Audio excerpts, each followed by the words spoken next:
Okay, hello everyone. Let me just quickly make sure everything's working here. We're going to switch the camera over to myself. There we go. And let me just get the chat up, see everyone who's coming in, see if everyone can hear me loud and clear. Make sure we're running just fine. Okay, so I've got excellent connection apparently, that's good. Hi Kanga Kong, good to see you. Hi Wendy, good to see you as well. We've got Winds of Change, Bushwhacking History in Buffalo, and Amenhotep. Great to see you guys. Always good to see some friendly faces. Amelia, hi to see you. Good to see you. Thanks for being here. Kingdom Plans, brilliant. Good to see you there. We've got Trent. Right, cool. We've got people coming in. That's wonderful. Again, as usual, guys, with my Druid therapy sessions here, I've got a few things lined up to discuss. I have a little presentation for you about where my research has taken me recently. It seems like the more I've looked into Eastern cultures and folk traditions in that general region, and it's covering a large span of land here. I'm talking about the Indic regions, the Oceanic regions, New Zealand, Australia, the Polynesian Islands. We've also got Japan, China, Korea, pretty much all the Asian continent, including Russia. And then we've got the Baltic states as well within Europe. I'm covering a large area. And I seem to be flip-flopping back and forth between the East and the West because I'm just constantly finding similarities which are just so precise that I can't help but skip from America all the way across the Pacific all the way down to let's say the Indian regions and the Polynesian regions because they're just identical in their iconography and the way they dress in their folk traditions. But I've been trying to focus, like I said, on in that general area of Asia. And one thing I discovered recently, which I'll talk about with today, is the ghost dance masks of Thailand, and they are truly an horrific sight, and just perfect for the theory, perfect for the book, just a perfect thing that fits into this thing just too well. And I'm going to share it with you guys soon. I'll just make sure people are coming in first before I get started. I would like to do today, guys, just for anyone who's listening now, a call in later on in the latter half of this. I'd like you to maybe come on for 5 minutes, 10 minutes if you want to. Just have a quick chat about your opinions and ideas on all of this. If you are interested, all you have to do is just send an email to understandingconspiracy@gmail.com. The link's in the chat. I posted it earlier. Let me know if you're interested. Let me know a brief description of what you want to talk about and your ideas and what your questions will be loosely. I will be, trying to sift through the trolls. But if we have a good rapport, I've seen you here before, and I know who you are, then maybe you probably have more of a chance of getting through. But if you're interested, I can send you a link if you email me, and you'll just come straight onto a chat. You don't have to log into anything. I'll be using something called Streamlabs, I think, and you literally don't. Oh, sorry, StreamYard. That's it. And you don't have to log in or sign up for anything. You can literally just get straight on there without making an account. So I'd like to test it tonight if possible. So if you are interested, guys, like I said, just send an email to understandingconspiracy@gmail.com. Right, brilliant. So what have we got going on here in the chat quickly while everyone's coming in? Let's have a look. Have you seen the creepy stop motion video, The Adventures of Mark Twain? There's a horrifying scene where Satan is depicted as the smiley/frowny face of theatre. Yes, I've seen that video years ago. That video did the rounds in the conspiracy culture. It must have been 7 or 8 years ago. It was everywhere in news in every conspiracy video to represent the devil playing with us all. And there's a scene, isn't there, where he makes figures out of clay and lets them play and do their thing, and then he destroys their home, and you watch them. And he's basically playing God with these little clay figurines. And he has this floating head, which is the smiley face, frowny face, a theatre mask. Yeah, I have seen that. It's definitely something worth looking at if you haven't already. But yeah, maybe there's something to that with this research. I do know that mask has its roots in the worship of Dionysus of Greece. And obviously I think it was Greece that kind of invented the idea of theatre and play in a Western sense, and that's obviously where the masks come into it. But the original smiling face mask was a representation of the ivy leaf, with the shape of the mask was a heart for the mouth, which is supposed to represent the shape of an ivy leaf, which was the staple plant for Dionysus, who was said to be the god of wine, plays, debauchery, theatre, and all that sort of stuff. So there is a link there. Dionysus was a god of the pantheon of Greece, and he is infamous for being followed by half-human, half-animal hybrids like satyrs and nymphs. And it is even said that he turned people into satyrs. So he was a god who turned people into hybrids. So there's a lot of stuff there about Dionysus, which I might actually talk about later and do a bit of a reading from my book, maybe to start this idea off about what I'm going to talk about today. But back to the chat quickly. I was just looking at the oldest known masks in the world, and Inuit Eskimo masks. Funnily enough, you should say that, Amenhotep. I have literally just begun doing research into the Inuit myths of giants. Just today, actually, about 3 to 4 hours ago. And I've just added a couple of paragraphs to my book about that. So maybe I'll read it now you brought it up, actually. But yeah, there's stuff going on there. Share anything I may have missed, or share your information in the chat now that you've discovered about the Inuits. And let's see if I've missed anything on mine, because I probably have. Like I said, I've just started to do it. But interesting.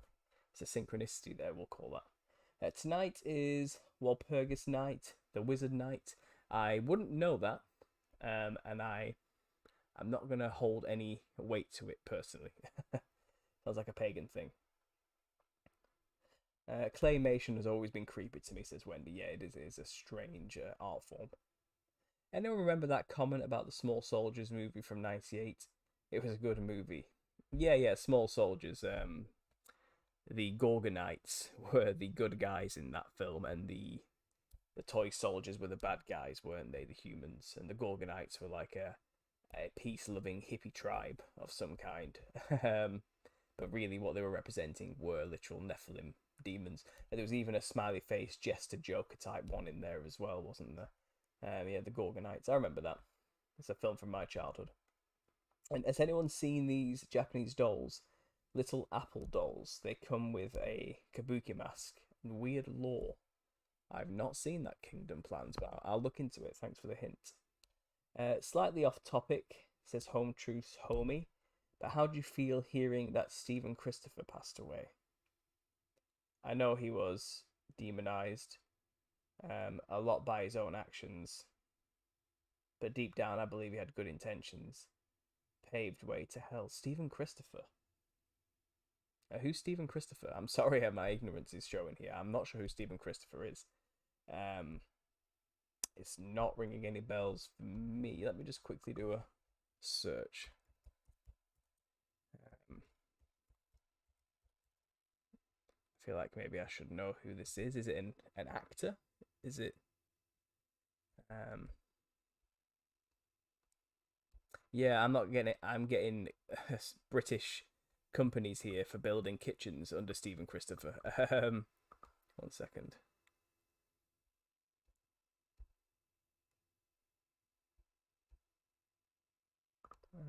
He has an Instagram, does he? Again, just describe to me who this person is and why I should know who it is and why it's a big deal. But I'm not 100%. Sorry, I don't have any information on Stephen Christopher. What else have we got going on, guys? Hello, Drunk Wedding Photographer. Good to see you. He's calling from the sunny, warm desert outside Los Angeles. Good for you. Yo Dino, great to see you. You should look into Victor Hugo, the author of Les Mis, who spent some time in exile conjuring spirits. Bizarre. Drew several pictures during this time. One famous picture of a clown. Other pics. Creepy. Victor Hugo clown. Let's quickly Google that. Victor Hugo clown.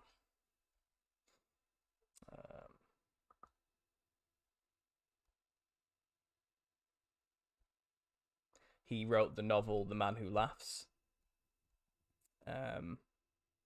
which has the infamous smiling man in it, the grinning man. I'm I'm not finding this drawing. I maybe put clown drawing in, and maybe I'll get it coming up. Okay, so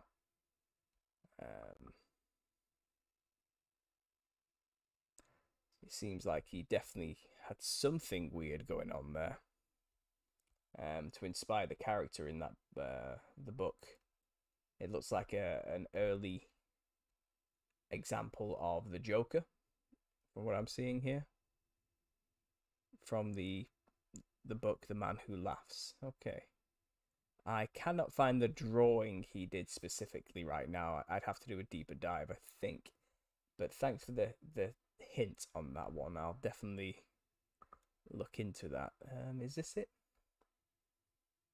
Could this be the one? I'm going to show you an image now. I'm going to share the screen and let me know if this is the image you are talking about. So quickly flip it. Is this the drawing here? This sketch pencil drawing? Is this the one he drew? Looks like it has a crown of thorns in this depiction with a big wide creepy grin. A bolded out nose, perhaps indicative of a clown nose, but it could also be the hole in the face where the nostrils would be for a skull. Like I said, he's the person who created the play or the book The Man Who Laughs, and the film adaptation was this character. Yeah. Well, this Victor Hugo definitely knew something, I'll say that already, from the symbology and just the film alone. There was definitely something going on there. But if he did draw that, then that's interesting. It says here 1854 by Victor Hugo. Creepy stuff. Very creepy stuff. Yeah, thanks for the hints. I don't know if that's something he drew as well. Look at the elongated skull on this thing here. I was just thinking if this is a Victor Hugo drawing, and he drew something with this elongated Nephilim type skull here and a very thin neck. Interesting. I'll have to look into that, but I'm not totally sure. But thanks for the tip on that one. That's very, very interesting. I'm glad you shared that with me. So let me just quickly swap this back over to the webcam. Let's see what's going on here. Who have I got in the chat? Cool, we've got a few people in here. That's great. We've got 43 people with us currently. I'm going to do a quick presentation for you guys soon, just as I get people coming in. Again, I've got some more images I want to share with you. I have been trying to compile images that I might make a collage with for the front cover of my book. And in doing so, I found loads of images that of artwork and traditional folk masks all around the world, which have very clown-like features, like very close to clown features. In fact, I might as well show them with you now while I'm here. So again, I'll share the screen with you guys again, and I'll open the file. This is all I've got so far, so I've not finished compiling these images, but these ones are very clown-like, more so than usual. So I thought they were definitely worth showing. So these are actually from Bali, these masks. So let's just have a look at these. Look at this one here. What caught my eye about this is not only the wide toothy grin and the big bulging eyes, but they have this red flare on each side of the head, as you can see, with the black and white patterns as well. I think this is a Bali Badong. Badon? I've got a thing up about it here, actually. Barong. Yeah, so a Bali Barong. So if we could read about this one quickly. A barong, usually depicting unidentified creatures called keket, appear during celebrations in Bali, Indonesia. For the Balinese, the barong is a symbol of health and luck, in contrast to the witch Rangda. So Rangda is this thing, this tongue sticking out beast, who is said to be a very similar thing to Kali in Hindu religion. So Rangda is the demon queen of the Laics in Bali. According to the traditional Balinese mythology, terrifying to behold, the child-eating Rangda leads an army of evil witches against the leaders of the forces of good, Barong. The battle between Barong and Rangda is featured in a Barong dance, which represents the eternal battle between good and evil. Rangda is an old Havanese term which means widow. Rangda is important in Balinese culture, and performances depicting her struggles with Barong or with Erlanger are popular tourist attractions as well as tradition. She's depicted as a mostly nude old woman with long unkempt hair, pendulous breasts and claws. Her face is traditionally a horrifying fanged and goggle-eyed mask with a long protruding tongue. So I think what we're looking at here again is, the tongue sticking out, the big wide bucktooth smile, the bulging eyes. This is the Gorgon face, again, from Greek mythology. It's the same thing represented here in the Balinese culture. They all have their own story as to what it is, but they all represent the same image every time. Here's a statue at a temple of the beast, again, with the tongue sticking out. Here's some dance people who do the dances.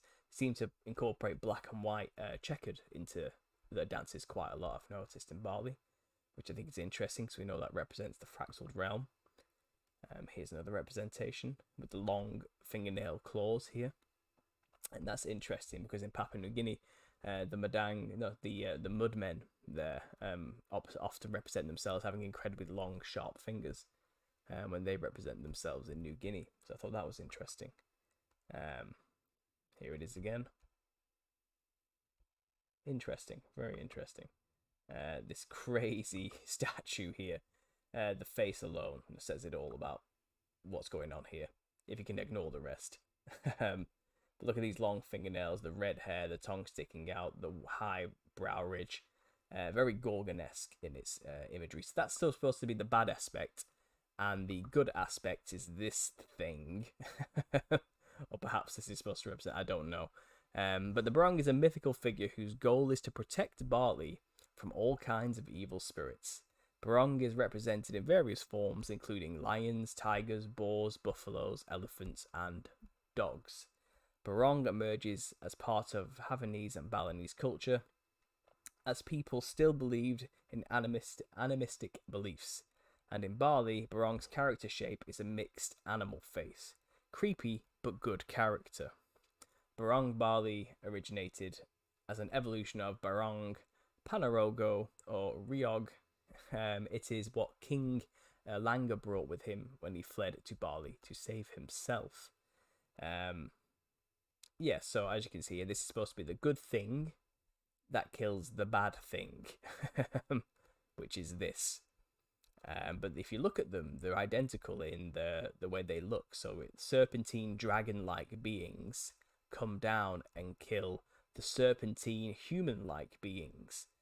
I think, and this is pure speculation here, but most of these cultures have this history of basically good demons killing bad demons, or the gods, the pantheon of gods, saving the people from the evil monsters on the ground. And now, from a biblical perspective, what we're talking about here is the Nephilim being killed by their parents, the fallen angels. Because the Nephilim, as part of the punishment given by God for creating these things, the angels had to watch the Nephilim kill each other and also turn on them. And the parents, in turn, had to kill them as well. It was kind of part of the punishment of wiping them out and the process of wiping them out. So what we see here is, the gods position themselves, or so the fallen angels position themselves to ignorant people as saviors against the evil monsters who are tormenting them and eating them. So then the gods come down and save the people from the monsters.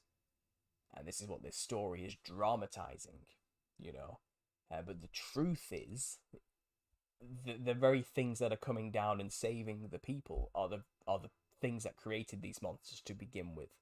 It's they've created the problem so they can be the solution. And if you know anything about conspiracy culture today, that's pretty much the modus operandi of the Illuminati. They create problems so they can offer solutions to us, which we will take, which will further us closer to a new world order. So when you think about it that way, they are literally, the secret societies are literally following the playbook of their masters. which is the fallen angels and the demons and all that. It's funny. It's very funny when you think about it from that perspective. But this is just a very similar story which you find all over the place. It's the Greek pantheon of gods against the Titans. It's the same thing. It's the Tuatha De Danann versus the Fomorians in Irish Celtic culture. It's the same story every time, just with different names, different nuances, different little mini stories in between. Because this was happening on a global scale. Everyone had their own kind of nuanced way of it happening, but overarching story is the gods came down and killed the monsters, and then the gods were then worshipped and venerated even more. So I think this is all we're seeing here, because if you notice that the good things are reptilian snake-like beings, and the bad thing is also a reptilian snake-like being, because they are the children of the reptilian snake-like being. They're all from the same thing. So this this dichotomy of good versus evil is a lie. They're both evil. You know what I mean? It's their way of perceiving it. The one hint I have in this description that tells me that these probably were the fallen angels is this idea that they come in many forms, including lions, tigers, boars, buffaloes, elephants, and dogs. Now let's look at the Egyptian pantheon. They all had animal heads. You look at the Hindu pantheon, we have Ganesh, which had an elephant head. We had Anubis, which in Egyptians, which had the dog head. Then you have Horus with the eagle head, and then the crocodile head. They all had animalistic / human features. I think the angels are shapeshifters. They can be as they want to be on this world, anything at all. And they're deceivers in that respect. They don't have a physical, fleshly body like we do exactly. They have the supernatural ability to be perceived however they want to be perceived, and they will come to every culture how the culture will probably best receive them, I believe. And this obviously, this description right here of it's a mythical figure who protects barley from all kinds of evil. As many forms and being a shapeshifter is giving me the biggest hint there that the good guys here are supposed to be the fallen angels. And just look at the depiction. We have white skin, red lips with a big smile, big bulging eyes, and multicolored clothes. That's a clown. I just described a clown to you while you're looking at this representation in barley culture. A clown has white skin, red lips, a big wide smile, and multicolored clothes. That's the archetype, So interesting. So while looking at this, one thing led to another, and I was looking into Papua New Guinea's culture, and particularly its masks that are the key here. It seems like we can find most evidence for what the Nephilim looked like through the use of masks by these cultures now, because that's all they have. They play out these dramas from the oral traditional stories through the form of the masks they wear. And I've shown you in previous videos hundreds of times the African influence behind all of this, and how they wear masks and dress in a certain way to evoke their ancestor spirits. And in Papua New Guinea, masks play an extremely important role in doing the exact same thing. So I found this website, and this is a gentleman who collects masks specifically from Papua New Guinea and then sells them for a lot of money, thousands of pounds. He buys them and sells them, and he apparently has very high influential buyers who want these masks, So I'm looking into these, and he gives a description of these masks. He says, sorry, I'm after find where he wrote this down. He says he pays the best price. I have great clients for top quality masks, so I can give good prices and still make a profit. He does it all at auction. But I think it's here. Yeah. So Papua New Guinea's masks come in various types. Types vary mainly depending on the region, tribe they come from. This article is help the reader identify where in New Guinea their tribal mask is from by giving examples and pictures of the different types. The best known Papua New Guinea mask comes from the Sepik River, which is in a separate article. I buy older New Guinea masks. If you have one to sell, or if you want to know how much a mask is worth, then contact me. Then it says here, general information. Many New Guinea masks are to empower objects. They were to empower sacred flutes, canoes, the houseman as lucky amulets, and even yams. Other masks were not made to wear directly on the head, but were part of a larger assemblage. Masks that people wear are normally referred to as dance masks. Many masks are wooden, but there are others made from tree bark over a rattan frame. Not all areas of Papua New Guinea made masks.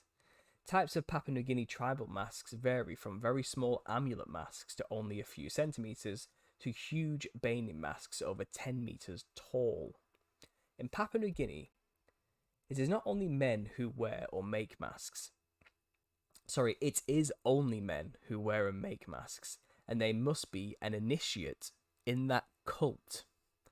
Masks are not used by women. It is taboo for women to see or touch masks other than during a ceremony. Masks are the spirits and ancestral deities. When worn, the initiate becomes the spirit the mask represents. Masks are still used today in New Guinea and dance during ceremonial occasions. So this idea that masks are the spirits and ancestral deities. When worn, the initiate becomes the spirit the mask represents. That's what all cultures use these masks for. They know that's what they're doing when they choose to put one of these masks on, okay? Do we know that's what we're doing when we decide to dress like one of these in the West? Do you think the process is any different whether you're ignorant of it or not? Just think about that for a second. But you can look at some of these masks. They come with a big wide grin, the smile, the multicolored snake-like skin, or the white porcelain skin with red and black features, just like a clown. The psychedelic, strange, unhuman-like features, like the antennae or the horns. And again, if we go here, I've got some of these images. I think I might have some. Yeah, so let's look at these Papua New Guinea masks here that I gathered earlier. So here's one. Very clown-like. With an elongated skull here. Heavy use of the colour red and white. We've got this one. Again, very clown-like. White skin, red nose. Red flourishes and features. A red wide mouth. We've got these ones. These are some of the 10-metre tall ones he was talking about. You can see the person's legs at the bottom here, how small they actually would be. And we have just look at this thing. Let's zoom in. First of all, the center one literally has a crocodile coming out of the mouth. Right here. We got white skin, crazy fractal serpentine-like scale-like skin patterns with many colors. Big wide grin with the red tongue sticking out, bulging eyeballs, elongated, thin, tall features like a serpent again. I think we're looking at the similar motifs here, Truly psychedelic stuff. Here in Papua New Guinea, we have the mudmen masks, and they are whiting themselves up with something to. Obviously, these are dark-skinned individuals who are making themselves as white as possible to emulate the things that were there. They have wide grins with the buck teeth, the prominent brow ridge features, and this one's incorporated a lot of red into it as well. I think I may have missed some images here. Yeah, we're scrolling through other ones, but yeah, these Papua New Guinea masks are fascinating things. Might be getting ahead of myself there. Fascinating. So from there, that's just talking about what masks are for. Masks are used to evoke ancestor spirits. So going back to Bali, we're talking earlier about the good and bad guys, and it's just some of their imagery is so bizarre because, again, from a distance, I thought this was a clown. I thought these were like the Krusty the Clown hair sticking out the side, but red. The Bozo the Clown red hair sticking out the sides. And you're getting close and you see all this intricate detail and the gold and the jewels and everything, and then it's kind of like a dragon with this stub nose and these flowers in the sides to create this effect. And it's like the ears are large and pointy and red. Is that what the pointy red hair is supposed to represent on a Western clown? It's actually the ears, not horns, but the ears of these beasts. Just a thought, you know, just something to throw in there. I'm not sure. I mean, look at this thing. Look at this one. Again, they went with the red hair motif in this one, with the white pale skin, the huge bulging reptilian-like eyes, the deadpan eyes, you know, the emotionless reptilian eyes, with the big wide grin with these sharp razor teeth and fangs. This one's terrifying. Again, this is in Bali as well. I'm not sure what tradition this is, but I saw the red pom-poms on each side, and it just made me think again about clown. And, you know, it's interesting. I mean, this is one of the good guys. This is the Bali Barong represented. This is the thing that would kill the widow demon, you know, the evil woman demon with the tongue sticking out, the Kali, you know. Look at this thing. It looks like it knows something we don't. It looks like it's in on some kind of joke, doesn't it, that we're not privy to. And here's the bad guy it's supposed to kill. Now, if I saw this, and then I saw this, how am I supposed to distinguish which is supposed to be the bad guy? There's nothing between them. They're the same being, you know. Yeah, I would not trust this thing if it came up to me. I'd definitely keep my children away from this, you know. If this thing started coming up to me with its little smile. Yeah, I don't think I would say, oh, thank God you're here to save me from the evil monster. I wouldn't look at this thing and go, yeah, you're clearly the good guy. Terrifying stuff. Anyway, this got me onto the Thailand Ghost Dance Festival. Okay, and they go around wearing these masks, and they have this huge demonic sharp razor tooth grin going on with these massive horns. And the white skin complexion with the multicolored clothing. Look at this clownish clothing they're wearing right here. This is no different than what we'd wear in the West to dress like a clown, you know. Unbelievable, you know. And you go into this one, this is just creepy. Look at this mask here. It looks like Venom from Spider-Man. It looks like this is where the inspiration for that thing came from, or even Carnage from Spider-Man, the even worse thing than Venom, you know, the big razor-toothed, wide-grinned black goo monster. Here's another mask they were in that culture, you know, and is this, what are we looking at here, you know? We're looking at a clown. That's what we would call it from our culture, from our perspective. They don't consider it that. They look at it and think, no, this is a serious representation of a particular entity, you know. Here's another example. So they have something to do with this culture is they have these giant swords with phalluses on one end, and they waft them in people's faces during the parade for whatever reason, you know. It's some kind of fertility symbol, isn't it? And they wear these monstrous masks, you know, and they have these long, horribly long, thin noses to go with it. Look at these. Look at this. This one's just. It's the same thing, isn't it? It's the same aesthetic I've shown in every other culture. It's the Gorgon again, but just their kind of version of representing these beasts that all cultures encountered at some point and have a memory of. And you read the description of what the whole point of wearing masks in New Guinea is for. It's to embody the spirit of that thing. And what are these people doing when they wear these masks, you know? It makes you think. It's just the Gorgon from Greece. It's just their version of it, as you can see here. But this one, I find really fascinating. I think I have a tab open about this one, so we can get a bit more information on what's going on here. So yeah, it's part of a ritual, a kind of a festival that happens. So it's the Phytakon. I assume I'm pronouncing that right. I have no idea. I have absolutely no idea if I'm pronouncing that right or not. Sorry guys, just quickly let me check something here. Yeah. So it's a festival held in Dan Sai in the Lai province, Isan in Thailand. The event takes place over 3 days between March and July. The dates are selected annually by the town's mediums. So people who communicate with the spirits of the dead. The whole event is called Bunlang, as part of a Buddhist merit-making holiday. Let me quickly just get a quick summary of merit-making holiday. It's a concept considered fundamental to Buddhist ethics. It's a beneficial and protective force which accumulates as a result of good deeds. Merit-making is important to Buddhist practice. Merit brings good and agreeable results, determining... Okay, so it's the whole of your good deeds get you into heaven idea. It's a whole idea of doing good things to get good karma. I understand that now. Okay, so it's a nonsense pagan understanding. It's no different than weighing your heart in the underworld against a feather in the Egyptian understanding. Your good deeds get you into a good heaven, not faith in Jesus Christ.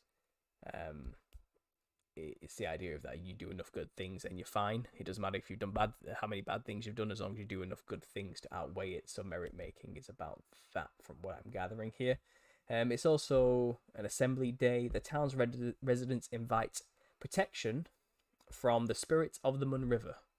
They then hold a series of games and take part in a procession wearing masks made of the sheaths or bottom part of a thick palm leaf stem. Bamboo sticky rice steaming baskets are stitched onto the top of the sheaths to make the top section of the mask. So that's what this horn effect is here. It's this basket they've weaved onto the top of these masks. Just looking at this image here quickly. Look at these ones. How clownish could you get with that? Look at the red, the red nose, the big red lips, the grinning mouth, the laughing eyes, like they're in on some kind of joke. There's something funny going on here. This one's holding a giant shaft in his hand. yeah, it's very suspect. This whole thing's suspect.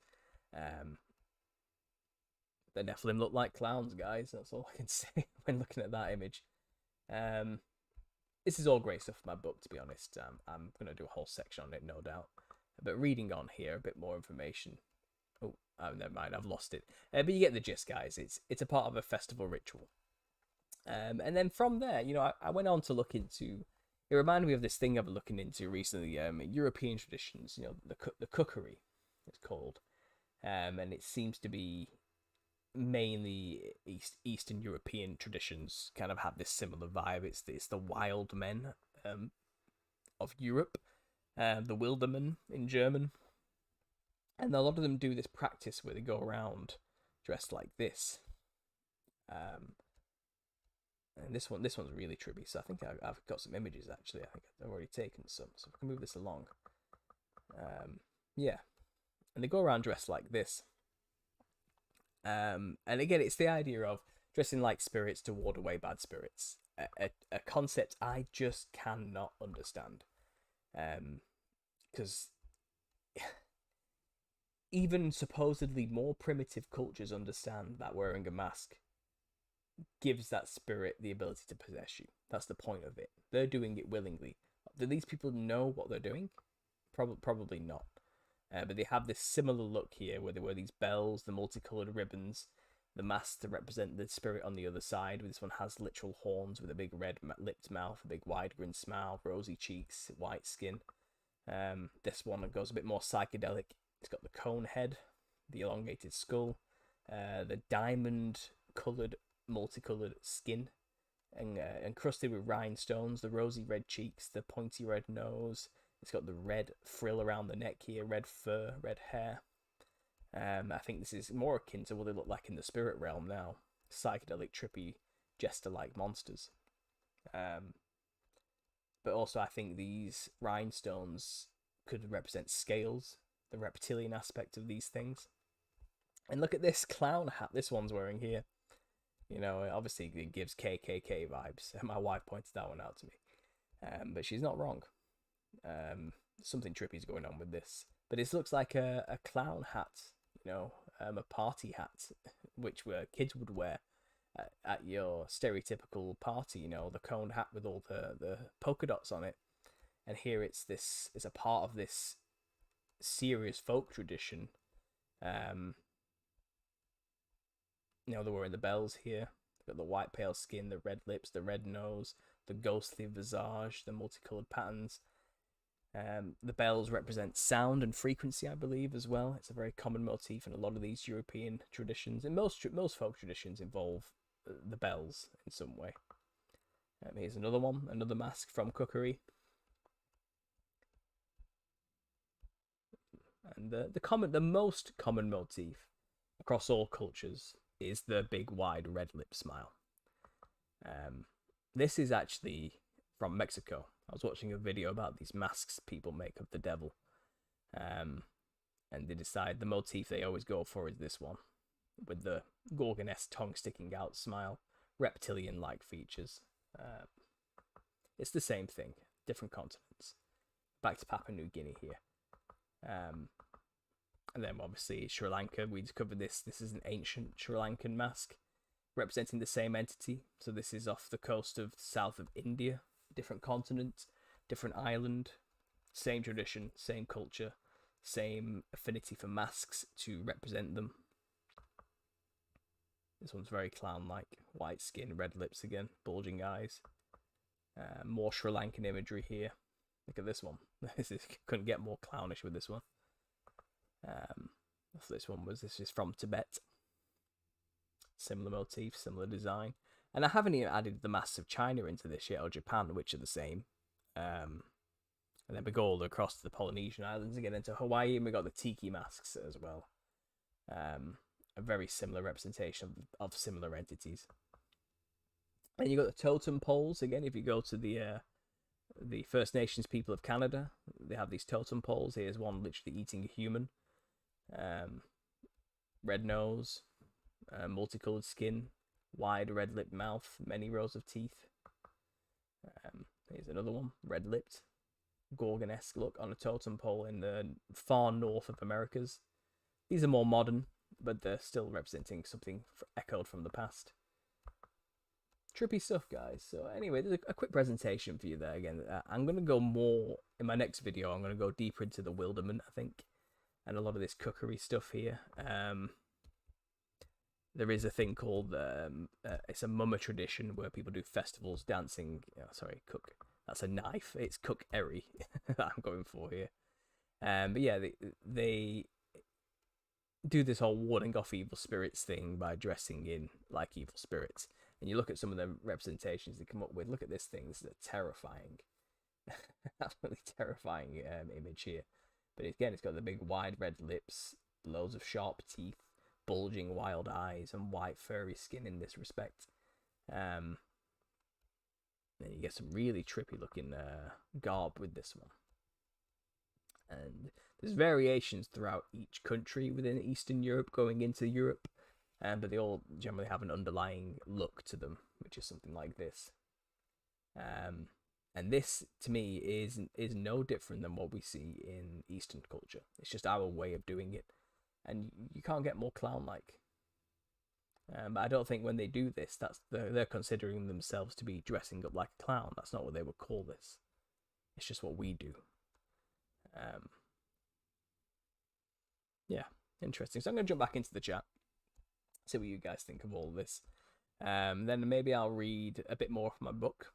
I want to go into the pantheon of the Greek gods, because they're just fascinating when you get into that story. You get a lot of detail from those, the myths of the Greek gods and what they got up to, that really tell a story about what it would have been like to live under these things, but from a pagan perspective, from a perspective where you think they're good and you don't really know where they come from. You just assume you do, and you accept your fate to be under their rule. It's an interesting concept. I'm going to switch the webcam back so you got me again. Oh, and let me just bring the chat back up on my screen and see what you guys are up to.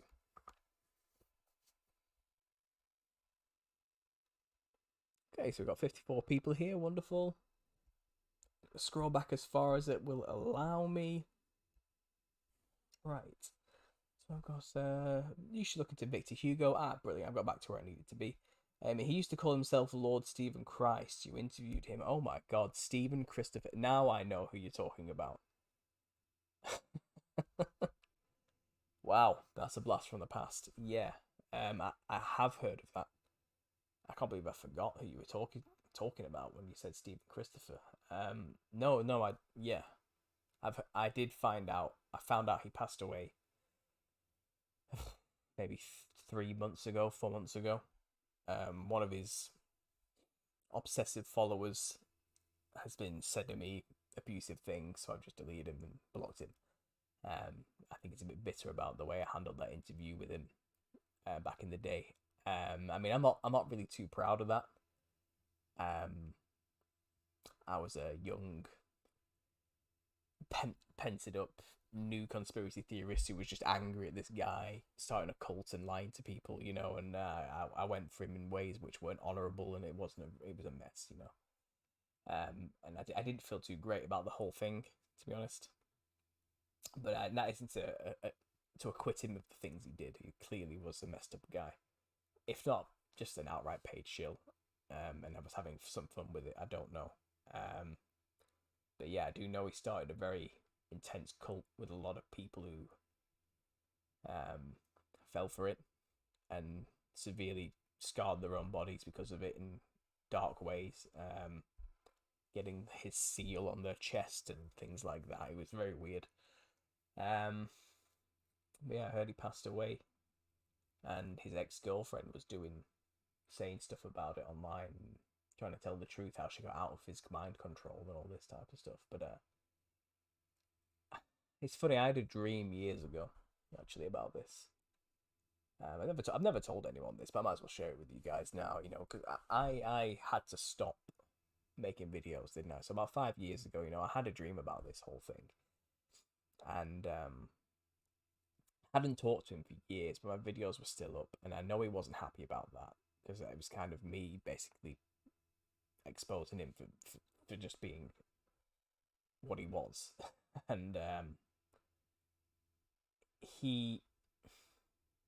had this dream vision where I looked up at the night sky, and suddenly I could see enneagrams and sigils just appear in the night sky as circle red lights, just drawing out these intense satanic looking things in the sky, you know, these pentagrams and stuff like that, but with like sigils all around them.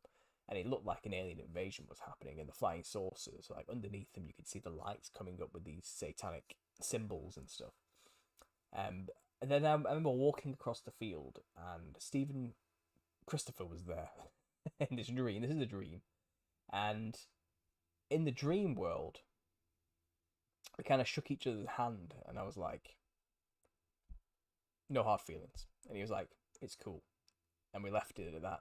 And it's kind of, I don't know if it was my subconscious way of trying to just deal with what happened, if it's more of a mutual respect of what it was. Like, he's playing his game, I suppose, you know what I mean, and whatever.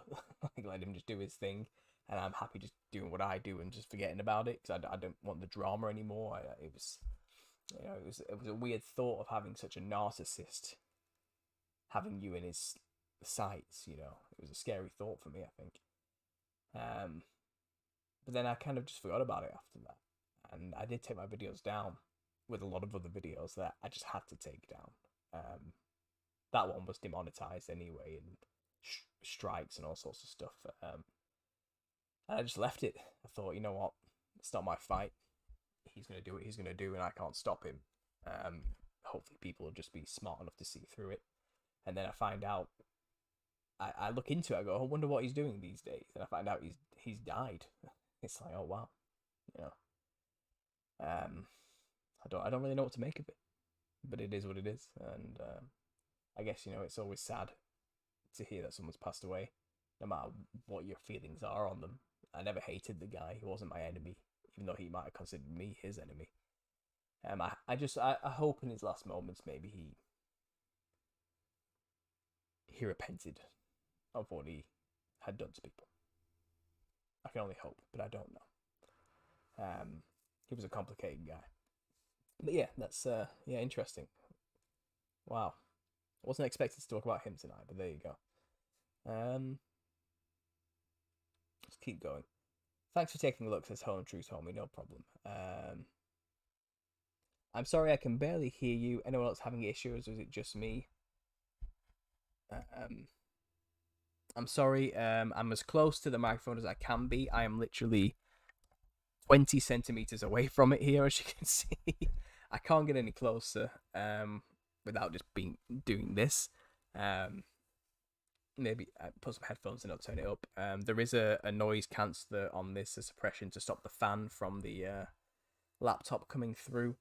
So that may be quieting things a little bit, but everything's turned up full on my end, and this is the best I can do for you guys right now. I know the live shows aren't as loud as my normal shows, and the normal videos, but in the normal videos, I'm literally holding this thing up to my lips.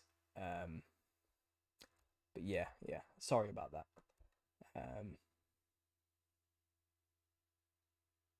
He's got loads of drawings of dark-looking entities. I'm not sure who that is. Have you heard of Sam the Sandown Clown? Yes, I have heard of the Sandown Clown, actually. I might have to make a whole separate video on that. But just a quick overview for people. Two children were playing in Sandown, I suppose, in the UK. And they came across a weird shed that had this entity in it that looked like a clown. But it wasn't quite like a clown. It was like a robotic... it was like an alien wearing a suit trying to look like a human, but he just looked like a weird robot clown. And that's how it's described. And he did some weird stuff that was kind of like supernatural in a way, it communicated with these kids. And then when the kids went to try and get people to see it, it had vanished. The shed wasn't even there anymore. It's an interesting story, but it's definitely worth bringing up in a separate video. Maybe I will. But I don't know if it could have been a hoax. I don't know. We don't really know for that kind of stuff. Did you talk about the man who tattooed himself as a clown? He is a quite famous barber in LA. Now he is fond of Jesus and exposing Hollywood elite. Yeah, Richard the Barber. Yes, I've actually emailed him, telling him what I do, what my theory is, and saying to him, I've heard you've come to Christ. Great, let's see where it goes. I don't judge the guy for looking literally like a clown because he's tattooed himself that way. It's what comes out of a man that defiles him, not what goes in or what's on his skin. At the end of the day, we all have our scars, and our wounds from this world. That's what it does to us. His are just more obvious than others. And I'll judge him by his actions from now. Let's watch and see how he deals with being a born again Christian, if that's what he truly is. But I'm watching, and we'll see. I've sent him a message, good faith, telling him what my theory is and how he will get people coming to him saying stuff because of my theory. I want him to know that I don't hold any judgment on him for the way he looks now, but some people may, and he may be interested in looking into my ideas and theories, so it might enlighten him a bit more to why he made certain actions with his own life to look the way he does now. I hope he takes it in love. It's not in hate or anything, or I'm not trying to be condescending to the guy. I'm just trying to be open about what to expect. And now he's professing to be a Christian. My audience is predominantly Christian, and they've no doubt come across my work somewhere along the way. And if they see that this guy who literally looks like a clown and cannot change that about the way he looks now, professing to be Christ, my theory is going to be presented to him, and I thought I'd try and get a step on that. He didn't respond. We'll see where it goes. And like I said, I am watching, so but it's an interesting case, definitely. Big Vlad, good to see it. Lord Stephen Christ, isn't he the one who gave Flat Earth a bad name? I remember seeing his video first time I was introduced the idea and was totally turned off for years of the topic. He purported a different theory. He had the concave Earth concept, and it's the concept that it's still a sphere, but we don't live on the outside of the sphere.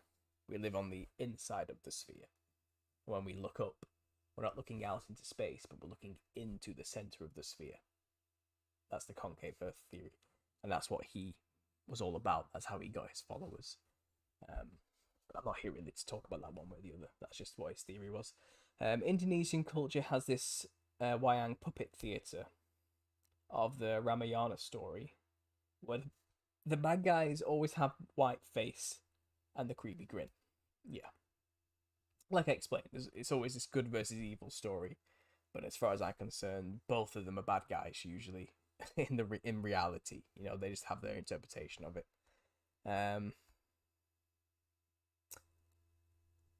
He passed away whilst in prison, sadly. Oh, yeah, I think I did read something about that. So we're talking about that. Oh, I'm gonna skip over that stuff. I hear you, no problem at all. I don't take issue with what you said. I got quite close to him once personally, and he shared some of the stuff that happened to him from his past. I'm not sure who we're talking about. The Home Truth homie. Are we talking about? Yeah, I think we're talking about Stephen, aren't we? Okay, fair enough. Yeah, the guy was a troubled guy, from what I could tell. If he wasn't just an outright paid actor, and a very good one, he seemed like an extremely troubled person.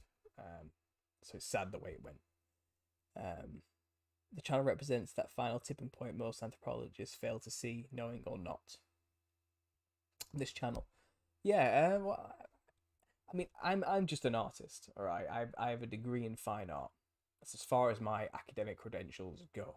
I wrote a dissertation on the use of satanic symbolism within the media and in modern and classical art, and how that has been translated down into modern media. That's what my dissertation was on. I did my symbol research then. I've been doing this channel for years. I observe stuff. I see patterns. I have good pattern recognition because I'm an artist. And that has translated quite well into presenting this kind of information. Like I said, I'm writing the book. I'm using all the references I can. I may miss some things. I'm trying to make it as academically as palatable as possible, but I'm not an academic, and I don't know how serious my theory will be taken by others in book form, or what the reception will be like from those who are anthropologists, let's say. I mean, I'm a contrarian. My opinion is contrary to the mainstream understandings of history. So everything I'm saying is from a biblical perspective of history, and it's under the assumption that what is considered myth and allegory is literal. And some people are just gonna, from the very beginning, are going to consider that a non-starter and just disregard everything I have to say. But I would say if they can just detach themselves from their predispositioned biases that they believe they've been taught from academic sources, which may be biased and controlled towards certain agendas, they can step away and just see the patterns as I see them. Perhaps, hopefully, people will be able to recognize that there is some validity to what I'm saying. Maybe what I've just said there, I will make the preface of the book. I'll transcribe it. I need to say something like that at the start. I don't want anyone to be under any assumption about who I am and what I'm trying to do with the book.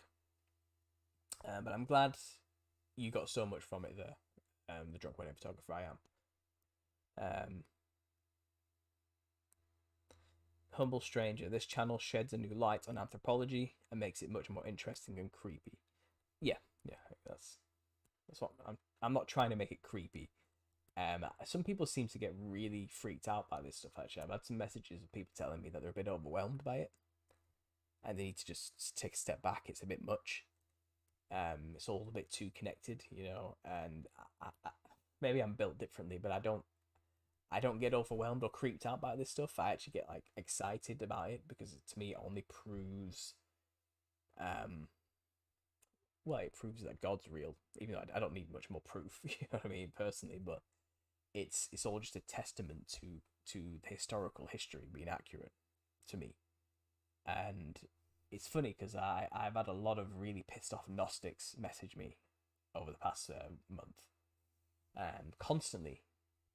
It's telling me, "Wow, I love your work. It's amazing. You've done some great stuff, and it's really interesting.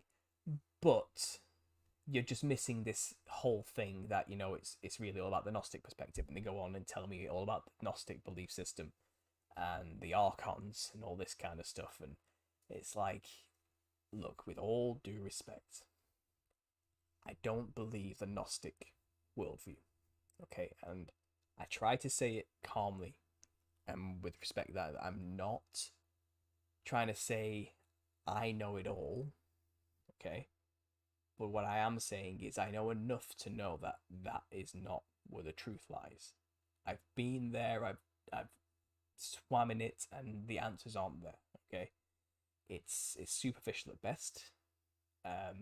Although I accept archons as a concept that did exist on the earth, it's just another example to me as I observe the patterns of a particular culture having their own way of describing the fallen angels in the Nephilim situation. They just called them archons, and they had the angels with the archons, and they had their own mythology and names and ways of describing the same events that happened everywhere else on the earth, who have their own names for it. What I believe the Gnostics have done is focused in on the archon aspect and think that's the truth for everything, and what I would say is the real overarching umbrella truth that everything kind of slips into nicely is the biblical understanding of the situation.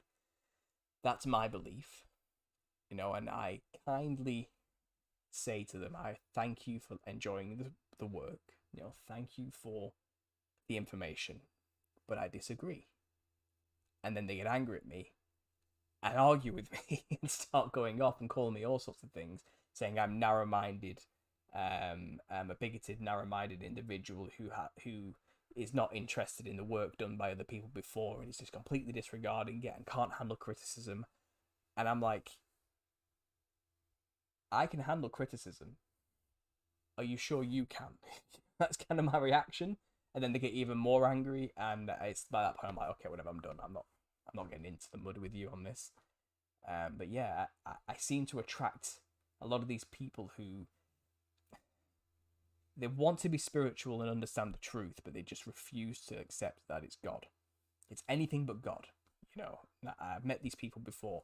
And like I said, I would say to them, they say to me, oh, you're so close to getting to the truth.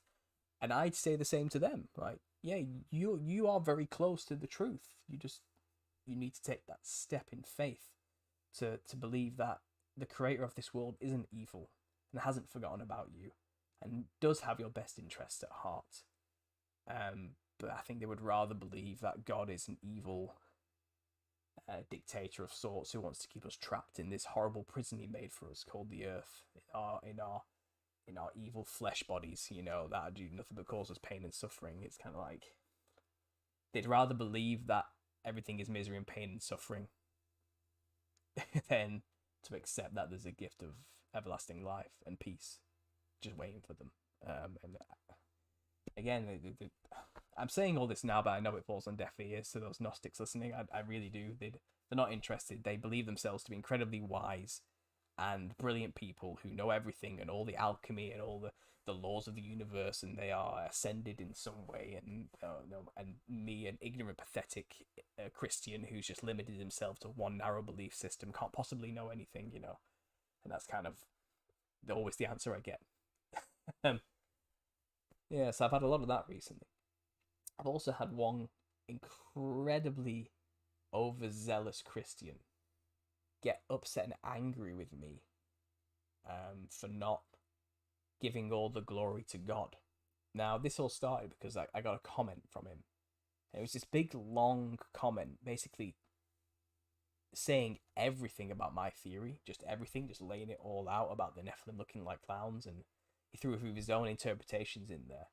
And then he says, link below to the video, and he sends me a link to Conspiracy RO's video. And now that's fair enough, okay. He's heard the theory for Conspiracy RO's, he likes the work. But I comment back to him and I say to him, like, you do realise I am the one who made this theory. And what you've just done is just sent me a message about my entire theory to me. And then sent me a link to somebody else's work who says, this is my theory. And I said to him, with respect, can you not see how frustrating that was for me? Like, it's kind of offensive that you haven't looked into any of my work before sending that, even though I'm talking in the video about the clown stuff. And then he goes off. That sets him off, and he's saying, he literally said to me, you're like the type of person who would copyright the cure for cancer. So that guy has literally said, I have the personality of somebody who's willing to let billions die for my own selfish needs, of cancer nonetheless. And I was like, that's a bit much. Do you think maybe you're overreacting a little bit there? And then he went even more crazy and says, I need to repent. I need to give all the glory to God. My ideas are not my own. They're all from God. And went on and on and on about it. And it's like, well, you don't know me. If you did watch my videos, you would know that I give the glory to God. God, I even say, I've had a vision which told me about all this, which made me start my research, which jump-started everything, and I attribute that to a vision from God. But I did say to him, in fairness, I did all the work. God may have given me the info, but I didn't have to make the videos. I didn't have to invest hours of my life, years of my time and effort into producing this content for people. I didn't have to do that. I did do that, and that's on me. At the end of the day, that is my work, and I should be able to reap what I sow. It's it's understanding. A guy who plants a vineyard should be able to enjoy the fruits of his labor. And I didn't know what he wanted from me, but he then went on to delete his comments and then post on his own YouTube a whole thing about me, just bad-mouthing me. Honestly, in this culture, you get some weird detractors and trolls. You get some really weird ones, and I don't know what to do with people like that. I mean, I'm a Christian, but I'm not that kind of Christian. I wouldn't do that to somebody. I wouldn't. Overzealous is the word I can think of, and it's no offense to, I understand it's good to have zeal for God, but I didn't feel like the way he was going at that is going to win anyone over. If you know what I mean. Maybe I should be careful what I'm saying there. I don't know, but these are just some of the things I have to deal with on a daily basis. It's tense. It's tense. So yeah, angry Gnostics and overzealous Christians who are upset with me for not. I don't know. I still don't fully understand what he's upset with me about, to be honest. But it's very strange. Let's look at the comments, see what's going on. Indonesian culture has this wayang puppet, so we talked about that. Concave, I hear, no problem. Catching up. Feels like forbidden knowledge to the uninitiated, yeah. Were the Tuatha De Danann also Nephilim? And from what I've understood so far, the Tuatha De Danann were more akin to the fallen angels. But it's always mixed up. That they were the children of gods themselves, so maybe they were Nephilim, but then I do think there's a lot of lies about where they come from, I get told. But the Tuatha De Danann, I think, are more akin to the fallen angels themselves. But I could be wrong. With that. I think I need to do more research into Celtic history before I make any final assertions on that, to be honest. I know what you mean. I have New Age of friends that are forced to praise and glorify the awakening consciousness propaganda because they've discarded Christianity. Yeah, the New Agers are a funny bunch. That's for sure. They have no alternative viewpoints. That must mean these good aliens are benevolent.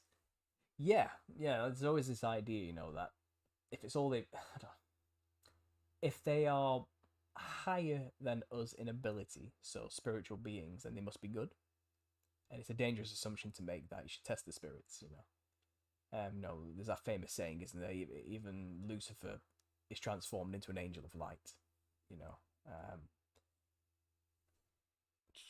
My eyes turned to slits once. My ex-partner caught it when I was a crack heroin addict. That's terrifying. I'm sure that was a terrifying thing for her to see as well. At Minimus, it's like the days of Noah.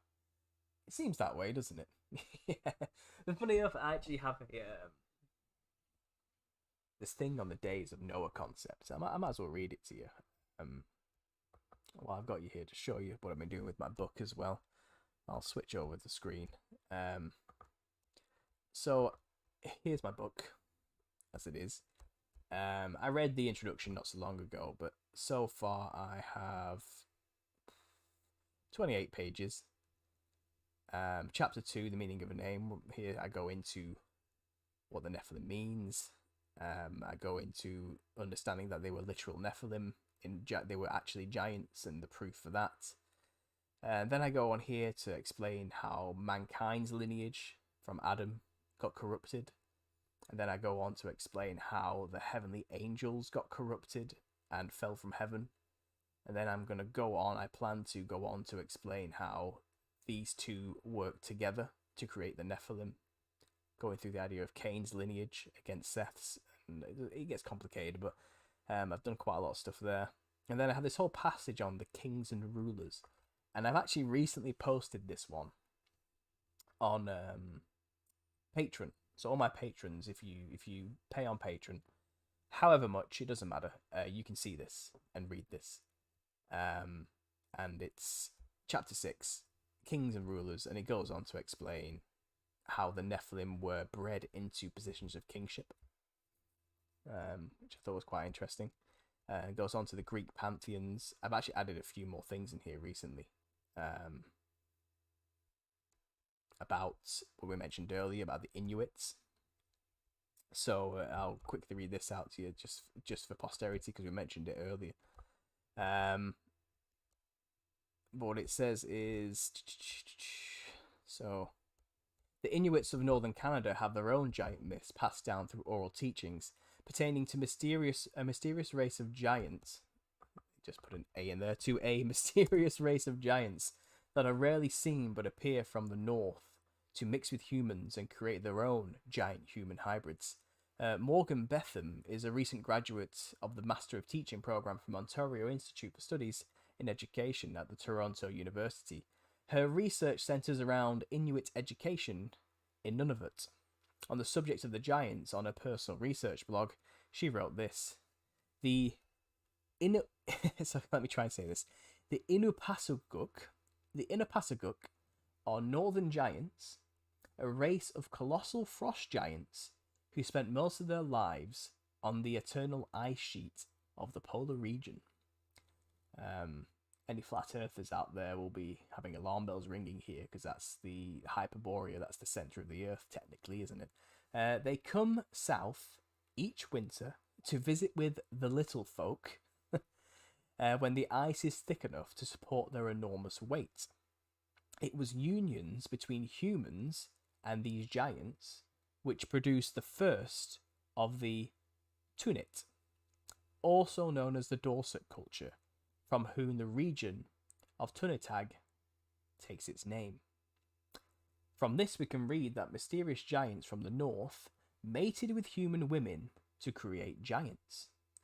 Kate Allen, a reporter from the Toronto Star, wrote this on the Tunit while reviewing the results of a scientific test on the genealogy of the Inuits.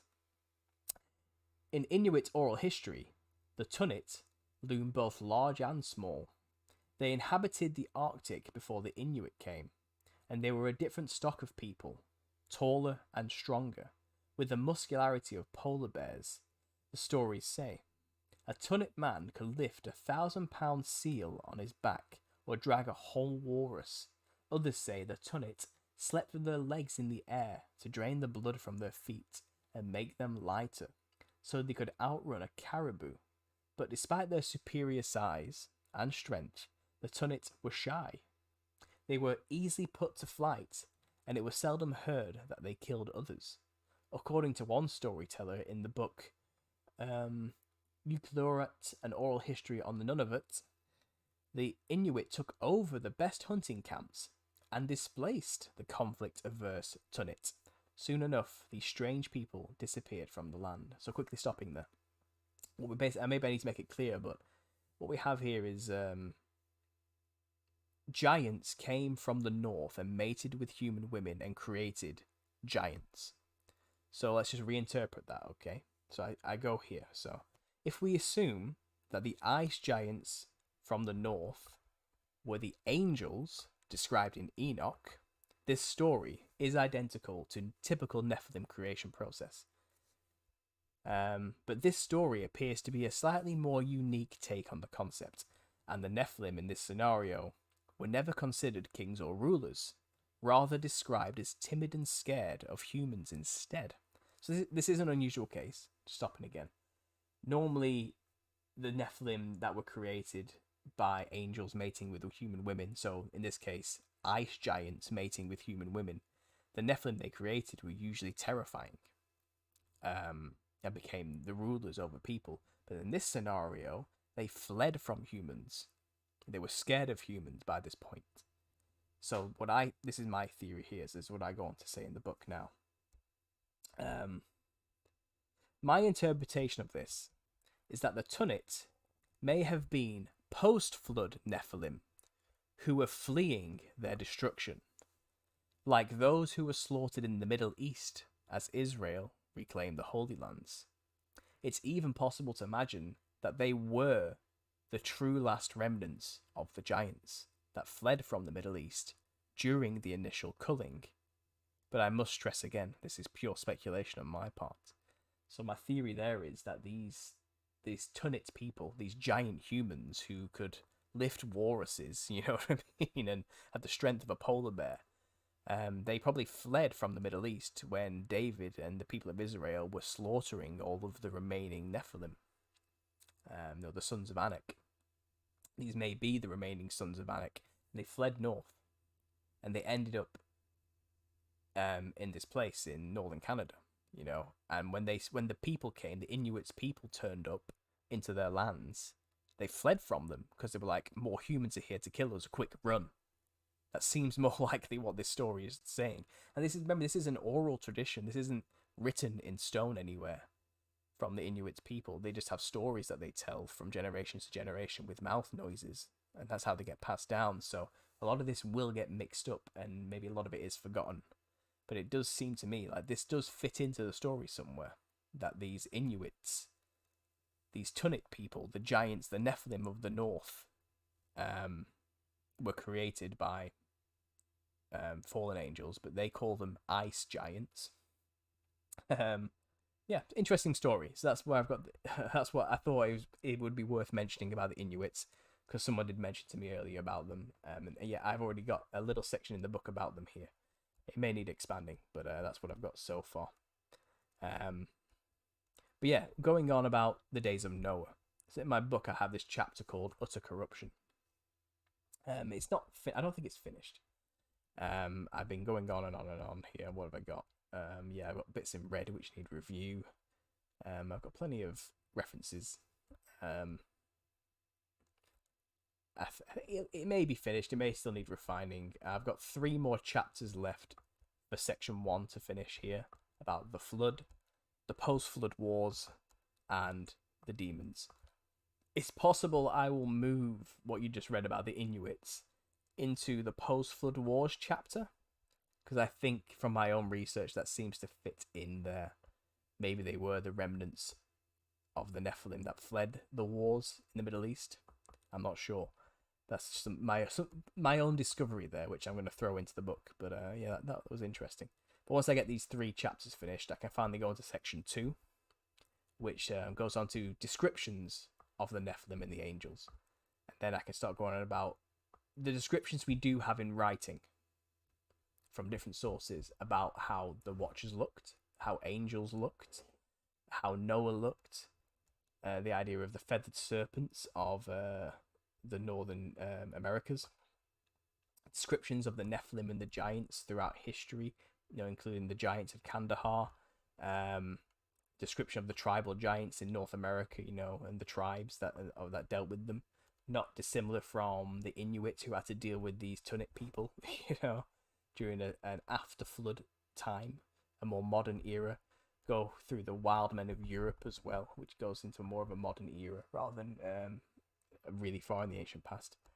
And then I plan to go on to the clowns, how clowns are a caricature of these Nephilim. Then I'll go on to the masks, and all this section is going to be about everything I share on my channel, all these cultures who still venerate them today all across the world.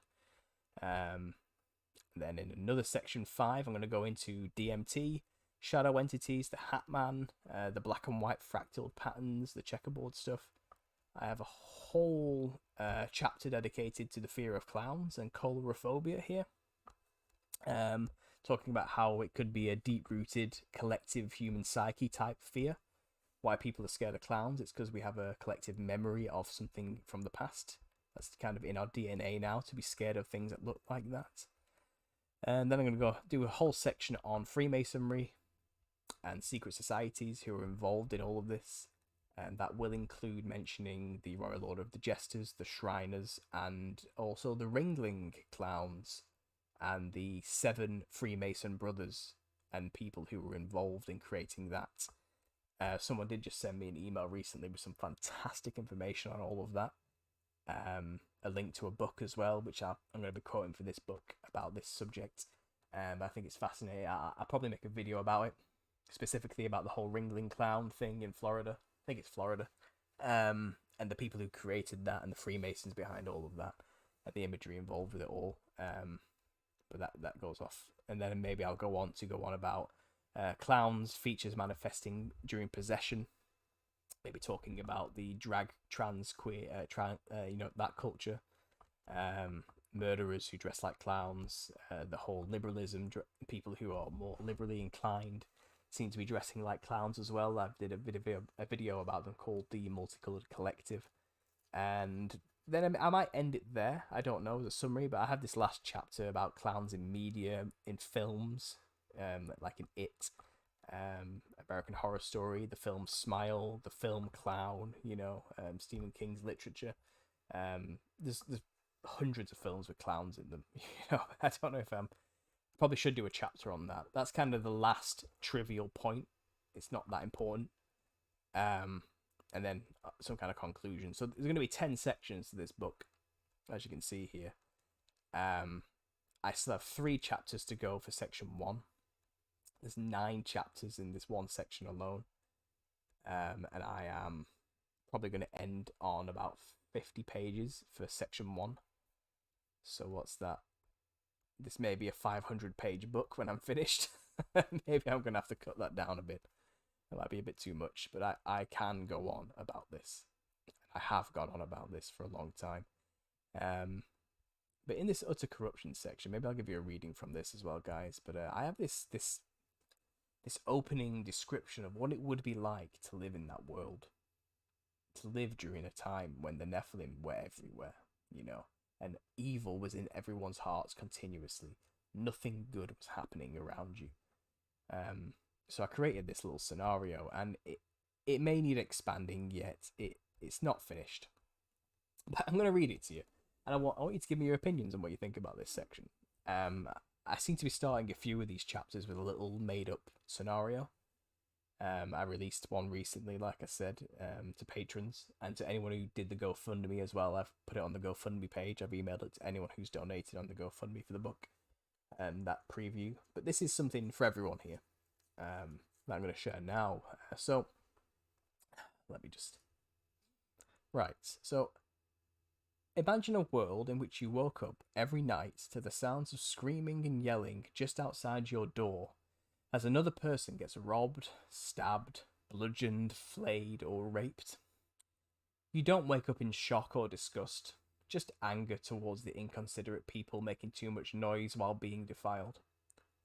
Every morning you pray to your many idols for strength and fortune before venturing out into the world fully armed and ready to defend your life or take a life at a moment's notice. You pass the day stealing food and scavenging the ruins around you for anything valuable before relaxing with a strong drink in the house you've taken from the now murdered tenants. Pillaging your neighbours' belongings and raping their daughters is thirsty work.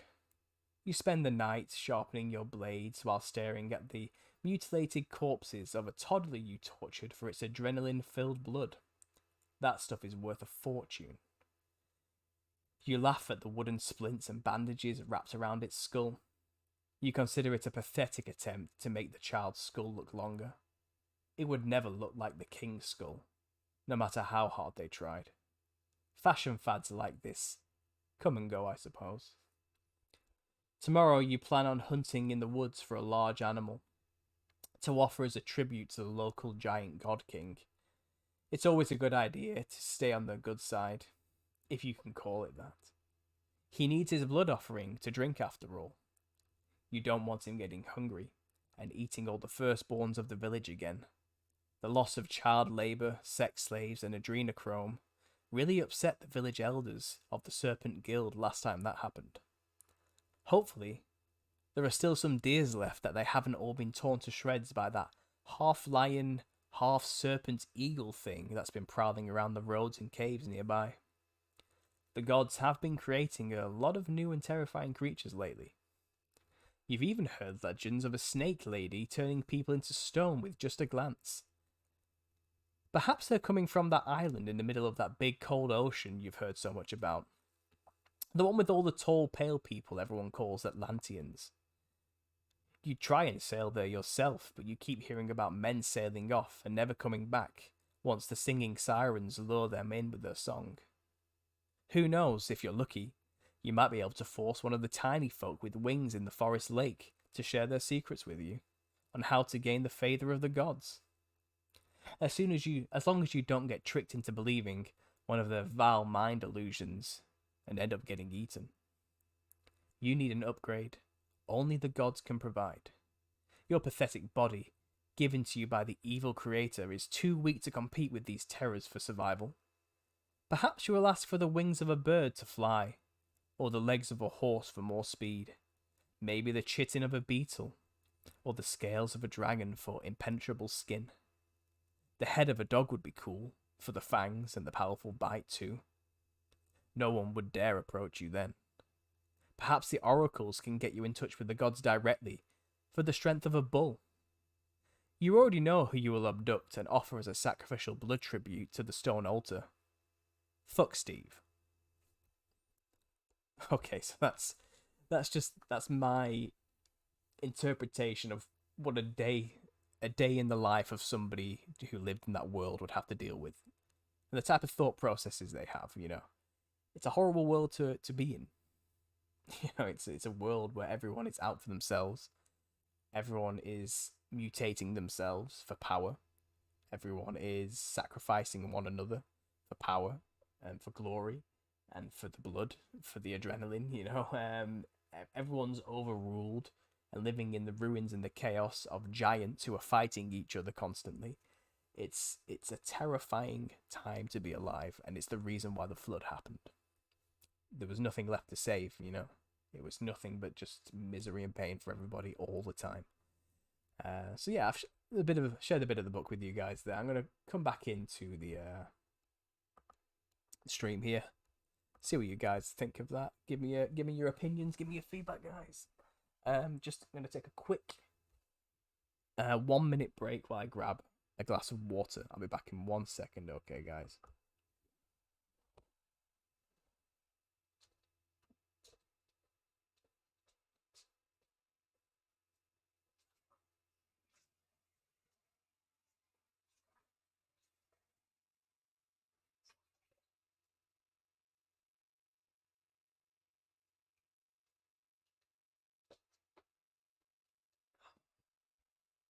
Okay, I am back. Let's switch that back up to the webcam.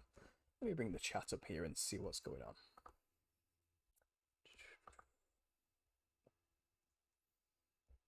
Right. We've got 66 people with us. Brilliant. Still got excellent connection, apparently. That's good news.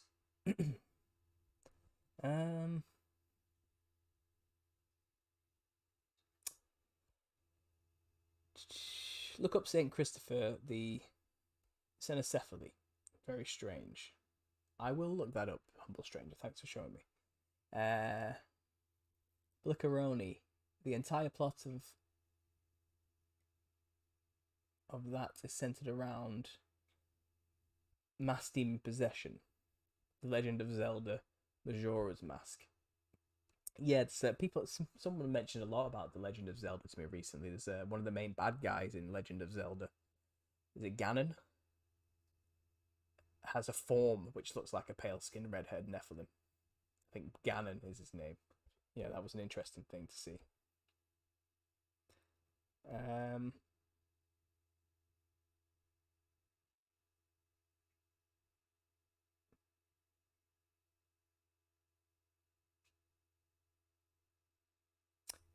sorry guys, talking about Stephen still. Thanks for sharing. The information you share is great. Helped in my research. No problem, Kat. I'm glad you enjoy it.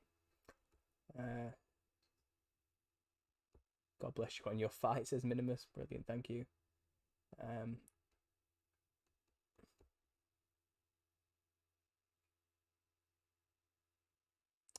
Watching this live, says Craig. Only 56 of us, truly a few who are saved. I think there's a lot more people out there who are saved than we'd like to think. I don't think it's all doom and gloom. I think especially during these times, more and more people are coming to the truth and getting saved daily. If this is the end times, then, you know, I think Jesus and God are the gathering of the people, you know.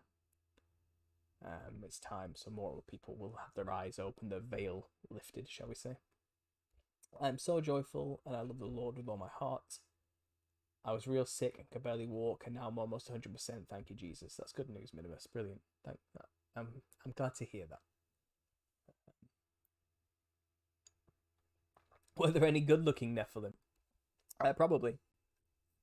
I think there were many fierce-looking Nephilim. Maybe the women, maybe the female Nephilim were the good-looking ones.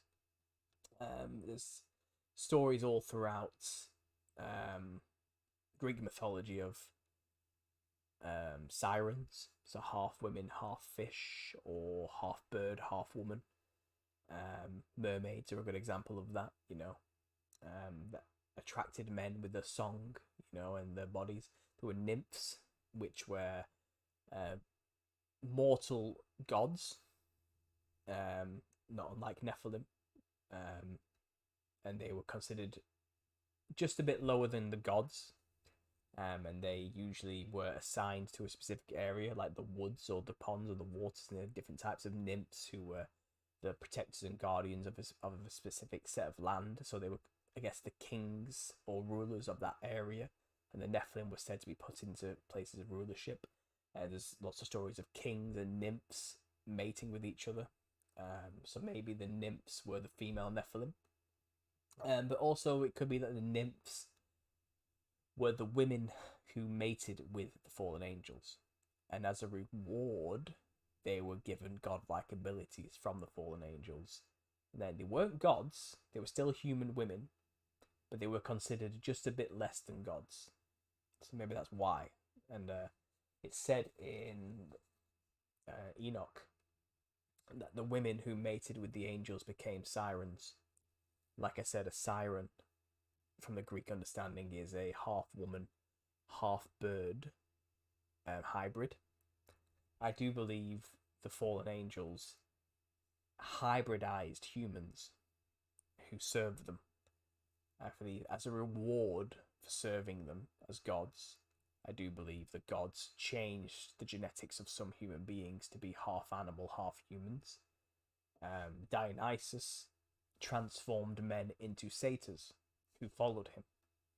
So half men, half goat. In that process, it extended their life dramatically. Nymphs were said to live for an incredibly long amount of time. So there's a lot of complications about that. Were there good-looking Nephilim? Maybe not the direct-born Nephilim, the giants. No, probably not. But the hybridized, Nephilimified humans. Yeah, maybe some of them still had the looks about them. Who knows?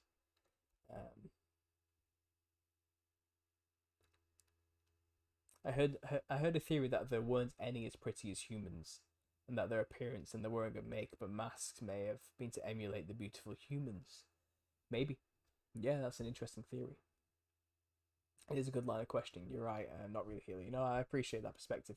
Maybe it is true that the Nephilim painted their face to be less intimidating to humans. I've heard that theory, so they look like clowns. I am more inclined to believe that their skin actually looked like that, and the multicolored clothing of a clown, or what these folk traditions wear, these ribbons or bells or psychedelic patterned clothing, is to represent the serpent skin that the Nephilim had. They looked like crazy multicolored things, you know. I don't think they needed makeup. I think they were beyond that. I don't think they wanted or cared about the respective humans. I think they thought themselves to be above them, and humans just have to deal with it, you know.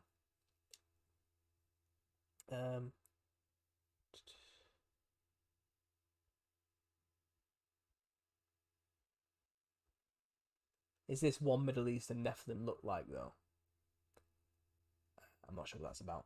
I left a comment in the last video about Nuts Day in Denmark, Finland. Check it out if you've missed it. Yeah, about the guys going from door to door dressed as a goat.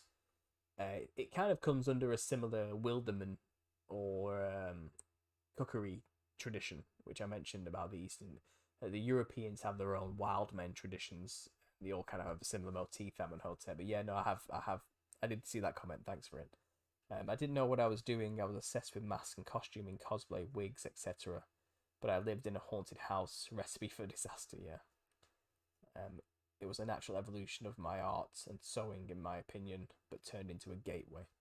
Again, you've just got to be careful, haven't you? But I wouldn't beat yourself up too much about things you've done in the past. It's about what you do with your future, really. The past can't be changed, unfortunately. Bells are also used to summon and dismiss demons, as they see as angels.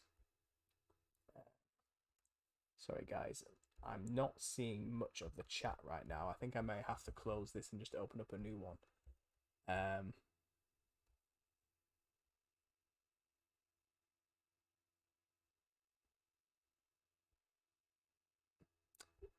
There we go. It's just caught up.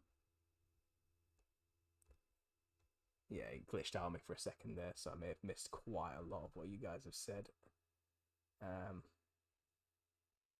Larry, I see your comment there. Hello everyone, Paul. Sorry I was unavailable to chat today.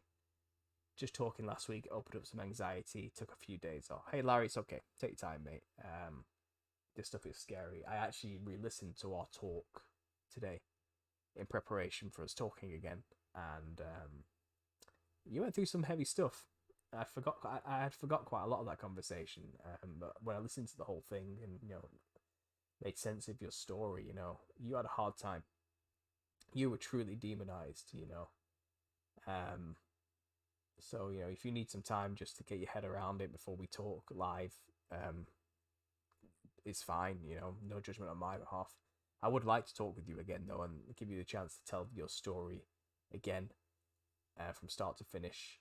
I promise not to interrupt or try and get in the way, and just let you say what needs to be said, whenever you're ready. But don't worry about it, Larry. There's no pressure. we're all here together. There's no one's forcing you to do anything, or say if you don't want to come live, you don't have to do anything live. Don't beat yourself up over it. You just take the time you need, okay? Let's get back here. Wow, this chat goes really far back. I may have missed quite a lot here. I'm sorry, guys, if I missed any of your comments that you really wanted me to see. I'm trying to get back as far as I can. The bells also are used to summon and dismiss demons they see as angels. Yeah, the bells are definitely something involved with evoking spirits either way.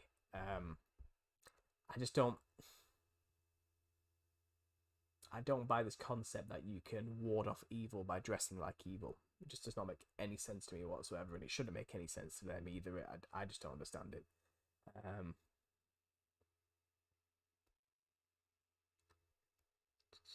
I used to be into Tibetan Buddhism.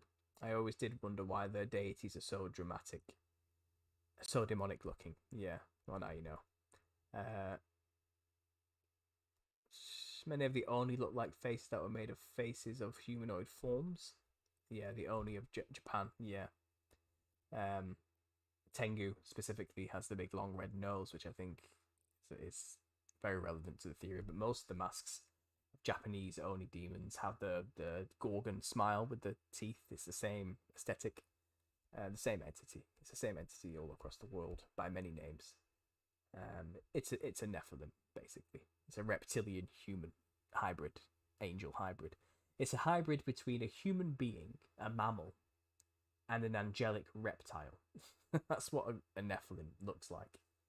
The seraphim class angels, who were the Watchers, were said to have faces like vipers, like a viper, like a snake. In the Book of Enoch, anyway, that's how they're described.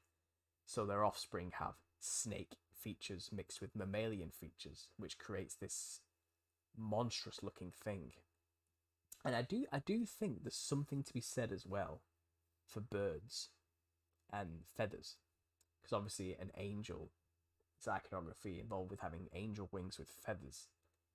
And from what we understand, that's from mainstream science, a bird is supposed to be a not so far off removed descendant of reptiles, so dinosaurs they call them.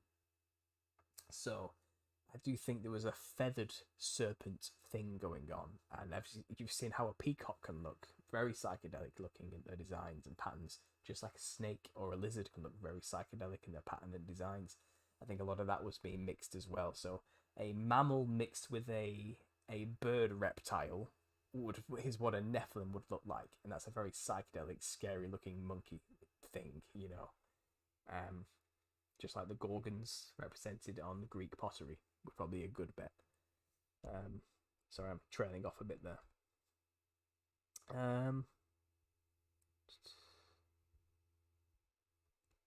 Talking about haunted theatres.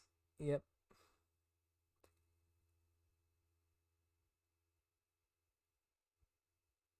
Seems many creative and artistic types are led into New Age doctrine of demons theology. Yeah.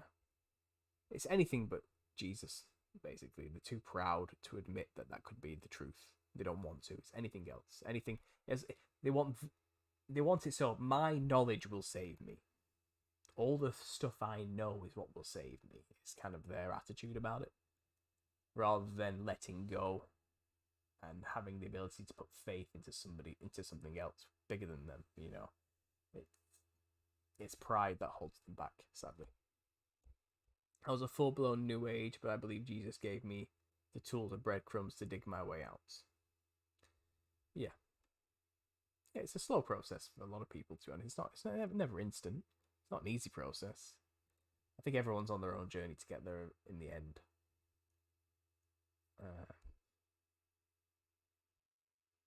Amateur dramatic. So we're talking about the mask here, aren't we? That's a long time ago I talked about that, so I need to catch up with this. Sound is excellent for me. That's good news. And my voice is also going a little bit, if you can't tell, so that might be why I'm quieting down a bit. Just give me a second. We've got Il Punto di Vista. Hello, friends. Hi, Paul. Big up from Italy. Yes, thanks for being here. I appreciate it. I hope you enjoy the show. I'm not sure what you've caught or not, but this individual is from Italy, has his own YouTube channel. If you can check him out, he's doing his own little dive into the clowns right now.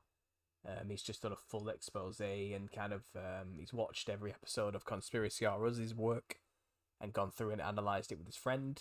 And I believe I'm going to go on there and have an interview with him soon, whenever we can get that sorted out on his channel, to an Italian audience. I assume he'll be translating for me, or he could just simply let YouTube's translator do it for him.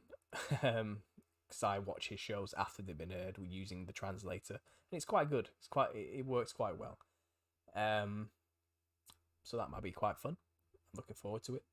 And yeah, we can have a good chat about the clowns to an Italian audience, but apparently they love it over there. They think it's a really fascinating topic, and Italy's got their own culture of the Venetian masks, you know. I've done videos on that plenty of time, plenty in the past before.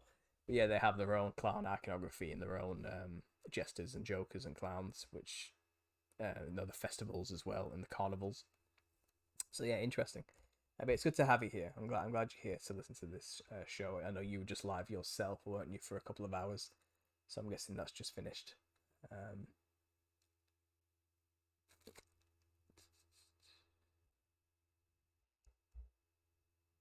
It says pointed hats date back to ancient Egypt and were a sign of nobility. Interesting.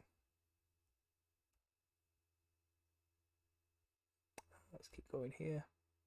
Hail Punto Shalom says intuitive observer. Yeah, so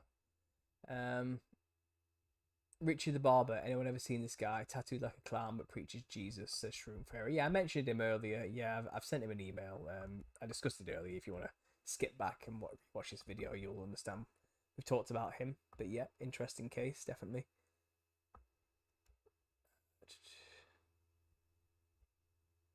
pointy hats were used to focus the higher mind. They concentrate on the point above the head, like wizards, witches, dunces, thinking hats like Harry Potter, communication, hosting spirits. Yeah, they were consciousness focuses. Let's say. I understand that concept. Cone of power, funnel shaped. Um, so we're talking about here. I tell people what's that?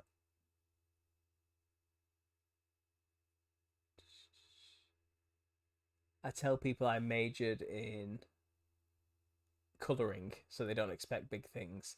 But I'm only a few credits shy of an additional degree in history. That's cool. I'm excited for the book, says Mad Dog. Good stuff. Many things admitting we are wrong and being willing to turn away is the first great step.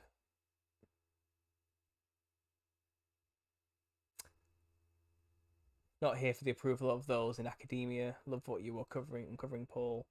Not all can see, unfortunately, yeah. A Gnostic worldview is very difficult to escape from when Christianity is discarded. It's not overwhelming for me either. New Age discoveries are good, more dots to join, and the net is tightening around them every single day. Yeah, there's a lot of Gnostics and New Ages are still going strong. But I just can't support it. You know, you can come to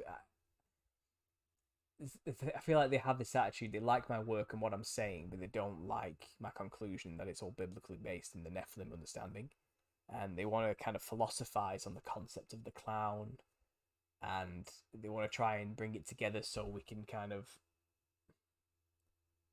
I don't know, find a bridge between the Gnostic worldview and my Christian worldview to discuss these things. And it's kind of like there isn't really a bridge. It's the diametrically opposed, you know, and there's an issue with that. Like, I'm willing to communicate with you and talk about the traditions all around the world if you have any examples and things, but when it comes to theology, you aren't going to stop me from being a Christian, and I'm probably not going to stop you from being a Gnostic. You know, you have. I suppose we both have to do our own journeys to get to those conclusions if we want that, you know. But it's not personal, you know. I think a lot of people take it personally when I argue with them. Not argue, just disagree with them. Because I'm the ignorant, stupid Christian who's settled on one narrow worldview in their opinion, you know. Anyway, Paul, for sure, I will read your book, but when? It could be a year. Like I said, I've almost finished the first chapter, and that's taken me a month, and I have 10 chapters to write. Sorry, 10 sections to write, and the first section has 10 chapters, so I have to write maybe another 40 to 50 chapters yet, covering all these points. So realistically, I want to say a year. It might be less, it might be more. I couldn't say, but I will be keeping everybody regularly updated, as you already know. You know, and I'm giving you little pieces here and there to read as I go through it and sharing with you guys all the time. I will post on my Patreon. So anyone who's paying on my Patreon, I will post regular chapters for them to have a sneak peek and read, you know, just as like a thank you for supporting me that way. And that's it, really. That's the best I can do for now. Anyone who's donated to the GoFundMe will get a special thank you, their name in the book if they want. If you donate £100 or more, you will get a free copy of the book signed by me, sent personally by myself. That's my promise with the donations there. And that's probably the best I can do as a reward for people. Yeah, it'll probably take about a year for the book to be fully published and ready to go. Copyright, book covers made, all that kind of thing.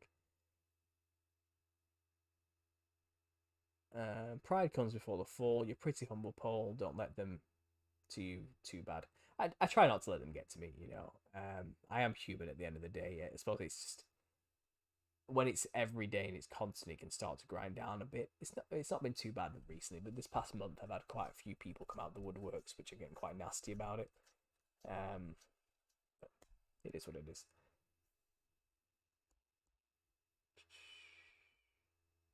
Psyop Gypsy, good to see you. Shell Killer, good to see you. Satan, the fallen angels, caused the decay of reality and all the bad stuff to happen, but the reality was beautiful and good. Yeah, I believe in the very, very beginning everything was okay. I think after the flood of Noah, the reset kind of made everything better. But we're still flawed individuals who needed saving and needed prophecy to be fulfilled and the savior to come, and hopefully now we can enjoy the fruits of that. But I think the story may be coming to an end. And that doesn't mean tomorrow. I don't know. It could be another 100. It could be 1,000 years. But in the grand scheme of the time scale, we're in that end section. But I wouldn't like to hazard a guess when. Are the recent giants the ones still around today, children of the Nephilim? I don't think the genetics ever truly left. From what I've read and gathered, we still have remnants of Nephilim genealogy going through all of mankind now. I think it's impossible to get rid of. But I think it's so diluted now that it's no longer a salvation issue. And I think it's kind of been washed out by humanity's DNA. But I do think there are remnants in the world of Nephilim traits that randomly come through every now and then. It's kind of like a mutation from the original form. But it's not about our body at the end of the day. It's about our soul and our spirit, But the original Nephilim are gone. The true Nephilim, the beginning forms. I'm not still 100% on how they continued after the flood. It's possible there was a second incursion of the fallen angels mating with human women again. It's likely that many survived the flood. I know it says everything on the earth was killed, but maybe they weren't on the earth. Maybe they got taken up by fallen angels and protected, and then put back on the earth afterwards. That would not mean the Bible was wrong when everything on the earth was killed. Who knows? But we know it did happen.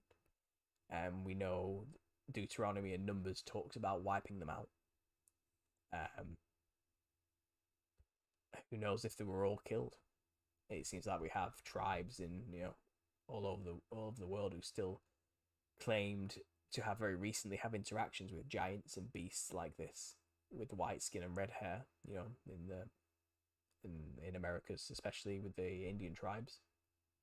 And they have the giant of Kandahar incident in Afghanistan with the soldiers ran into a giant red-haired giant with a spear,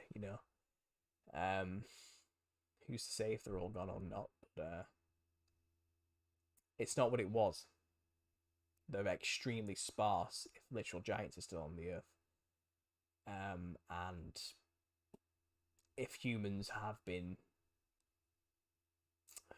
tainted with Nephilim blood, then I think it's so diluted now through generations of breeding of humanity that it's no longer a salvation problem, I imagine. It's you're going to get a new body in the end anyway. So don't dwell on it too much. Sorry, scrolling down here.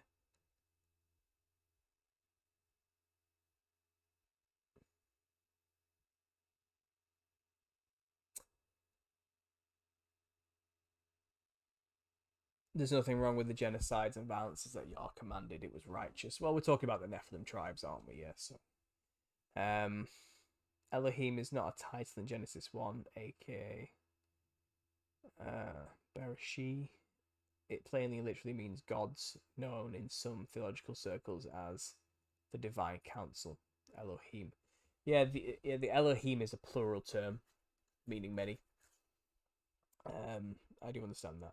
Elohim occasionally applies by ways of difference to magistrates, sometimes as a superlative, angels exceeding God, gods. Yeah, Elohim is akin to an archon, which means ruler as well. But yeah, there's all sorts to do with etymology and meaning behind the words there. God did say, let us create man in our image. Assuming he was talking about the Elohim, the angels as well, the magistrates below him. Which is interesting. Because it says, this whole idea of the day 6 creation. God created man, male and female. And then he told them to be fruitful and multiply on the earth. And then the next chapter in Genesis 5, it's talking about the creation of Adam, which is different. He is not told to multiply all over the earth. He's put into a garden. And the woman isn't created till long afterwards, after he's named all the animals. And honor even the angels weren't given. So it seems like humanity was created and told to populate all over the earth. Then a different man, a new man, was created called Adam. And he was put into a garden. And then he was exiled from the garden after obviously being deceived by the serpent and sent out into the world where the people were. And it's obvious cities were already established by the time they left the Garden of Eden, because once Cain was exiled after killing Abel, he went off to a place called Nod and took a wife there. And then he had a son called Enoch. And then he built a city named after Enoch. And as far as I'm aware, cities are filled with people. Where did all these people come from? If Adam was the only man, it's obvious there were more humans built on the earth other than just Adam's lineage.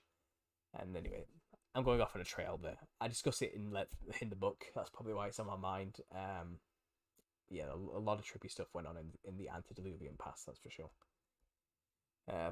Let's not get too bogged down in the semantics of the Bible in this chat for now, guys. It can get really heavy. I'm trying to write this book without it becoming a huge, heavy doorstop.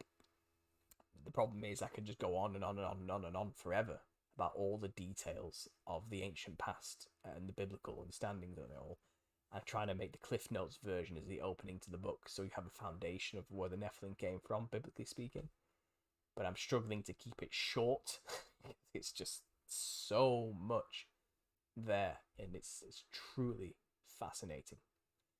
But I can't say it all. I got to keep this book entertaining at the end of the day, so people don't get too bored before I even get to the clowns. I think 10 chapters is enough.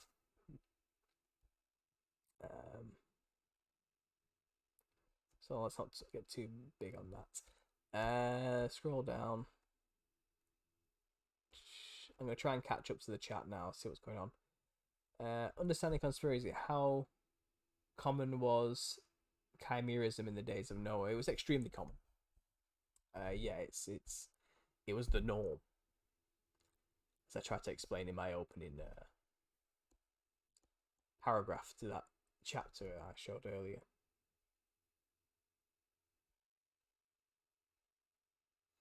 Talking about Attack on Titan. Is the new season out yet? It's the finale is supposed to be released soon, isn't it? I'm still waiting for the final few episodes. I'm all caught up with the anime, for research purposes, obviously. But it's a fascinating story that they've come up with there. What are your thoughts on Mud Flood? Have you heard of Old World Florida Channel? Mud floods are messy and dangerous. Yeah, that's my opinion on mud floods. You could do multiple books on this exciting work. Possibly Desert Trance. This may turn into more. Once I've done with this book, I'll probably end up finding more information and have to make another book. Yeah, no doubt.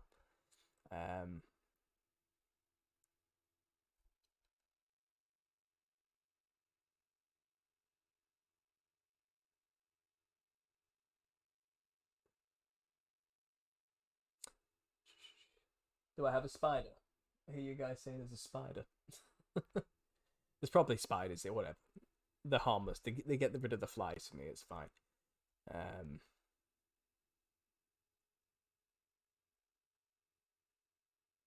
My only problem with books is when you know the ending.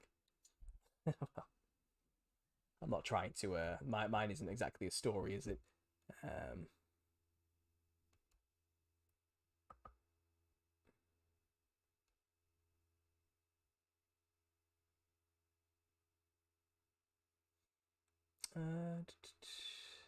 Sounds good. Sorry, I'm just trying to get through this chat before I have to go. I've been going for 2 hours now, so I might have to call it soon. But I do want to quickly catch up with all you guys. Sorry I couldn't get any calls in today. Obviously, it's just the way it goes.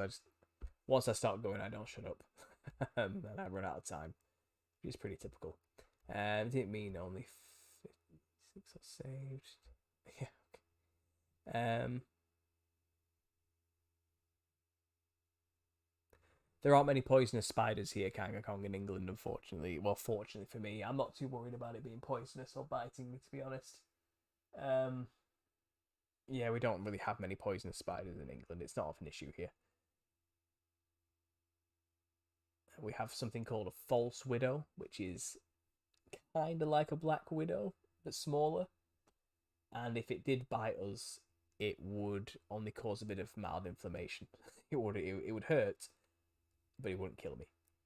I think that's as worst it gets. We have wolf spiders here as well, which are big and scary looking. And if they bit us, it would hurt, but again, it wouldn't do anything. It wouldn't cause an issue.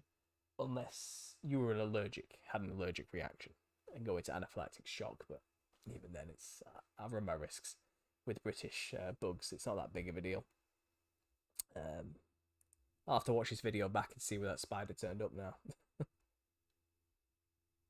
Do you think hybrid spirits in human vessels walk among us? Are they self-aware? Says Harriet Boateng.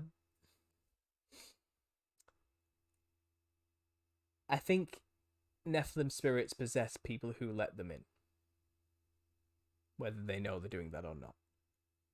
I don't think there are empty vessels walking around that are soulless humans, like a lot of people like to believe. I think we all have varying levels of consciousness and awareness based on how oppressed we are mentally. And it may seem like there are empty vessels walking around. We'll call them NPCs, but they're not. They're still human beings like me and you, just at different levels of being lost. Don't dehumanize one another. That's what they want, you know. I do believe they're trying to build the perfect vessel for them to inhabit through transhumanist means. AI is a part of all of that, but I don't think there are empty human vessels for them to inhabit. I suppose you can go into the whole clone aspect. Does a clone have a soul? I'm not sure. Just be careful about dehumanizing one another. It's a slippery slope. Do God's angels walk among us? Are they self-aware? As far as I'm aware, yes. God's angels can be human, look human, and walk among us and do anything they want, and we wouldn't even know. You could be talking to one and not even know it. And that's always been the case. Yeah. They have powers that are just different from their offspring.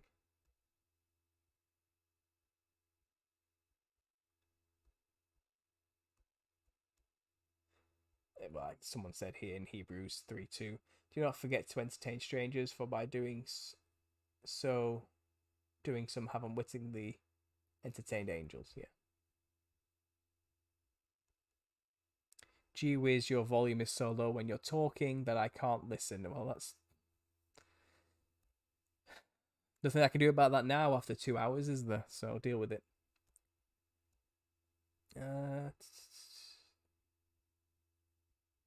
Right, guys. I think I've all caught up with the chat there. As you can hear, my voice is going. I'm getting quieter and quieter as time goes on. I hope you've enjoyed the show. I said we've gone through quite a lot today. We've gone through the Balinese cultures in Bali, in Sri Lanka. We've gone through all the Polynesian islands. You know, we've talked about the ghost masks, which I might make a separate video on. I'll give you some snippets of the book, how we're doing there. It's been a good show. We've had a good talk. I've enjoyed it.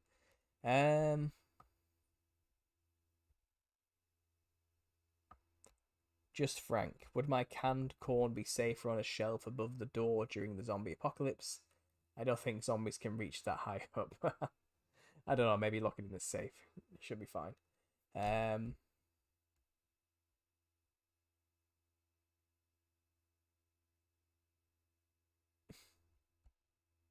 Yeah, I don't know what's going on there.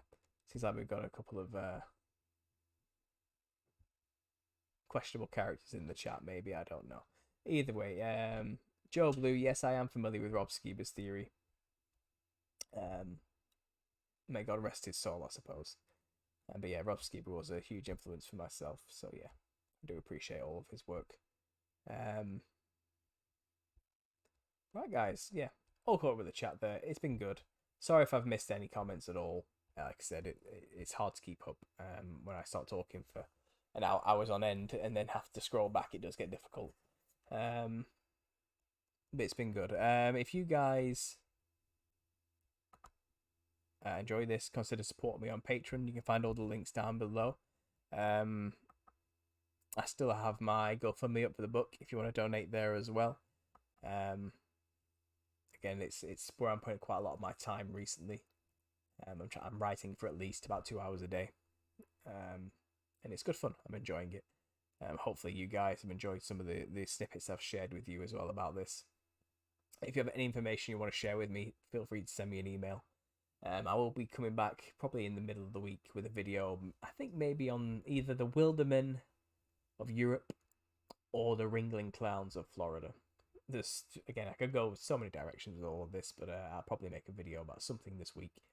Maybe one, maybe two, but I am going to be back next Sunday at 9 p.m. GMT, which I think is 4 p.m., 5 hours difference to Eastern Standard Time in America, to New York time.